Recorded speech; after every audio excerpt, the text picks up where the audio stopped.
राधा एक प्रतिभाशाली युवा वास्तुकार थी, पर उन्हें सफलता का स्वाद चखना बाकी था।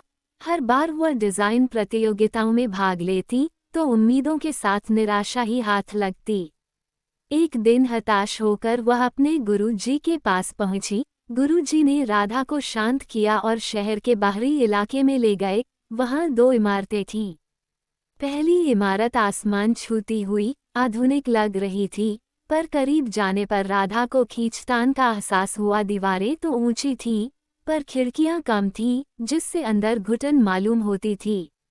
वहीं दूसरी इमारत भले ही ऊंचाई में पहली जितनी न हो, पर वह सौहार्दपूर्ण लग रही थी। उसमें रोशनदानों का खूबसूरत तालमेल था। हरियाली के लिए बालकनी बनी हुई थी। गुरुजी ने राधा से पूछा, ये दोनों इमारतें देखकर तुम्हें क्या लगता है राधा?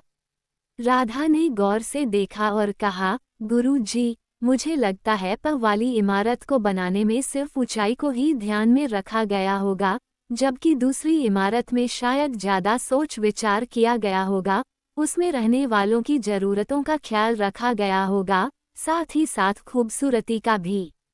गुरुजी ने मुस्कराते हुए कहा, बिल्कुल राधा, यही सफलता का भी रहस्य है। सिर्फ मेहनत करना काफी नहीं है, उस मेहनत के साथ नयापन लाना जरूरी है।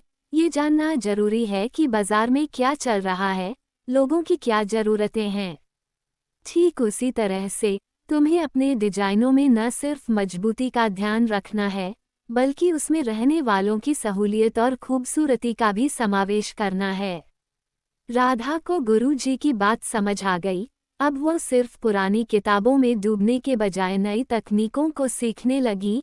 उन्होंने बाजार का गहन अध्ययन किया, ये समझा कि लोग किस तरह के घरों की तलाश में हैं। उन्होंने डिजाइनों में नयापन लाना शुरू किया।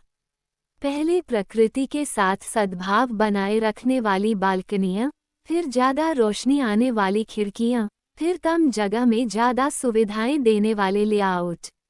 धीरे धीरे राधा की प्रतिभा चमकने लगी। उनकी डिजाइन न सिर्फ आकर्षक होती थी, बल्कि रहने वालों के लिए भी सुविधाजनक होती थीं।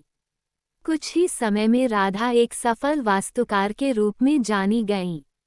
इस कहानी से सीख मिलती है कि सक्सेस के लिए सिर्फ कड़ी मेहनत ही काफी नहीं है, उस मेहनत के साथ कुछ नयापन लाना भी जरूरी है। बाजार का ज्ञान होना भी उतना ही महत्वपूर्ण है। हमें ये समझना होगा कि लोगों को क्या चाहिए और उसी के अनुरूप खुद को ढालना होगा। वही लोग सफलता की ऊंचाइयों को छू पाते हैं जो वक्त के साथ खुद को बदलते और सुधारते रहते हैं।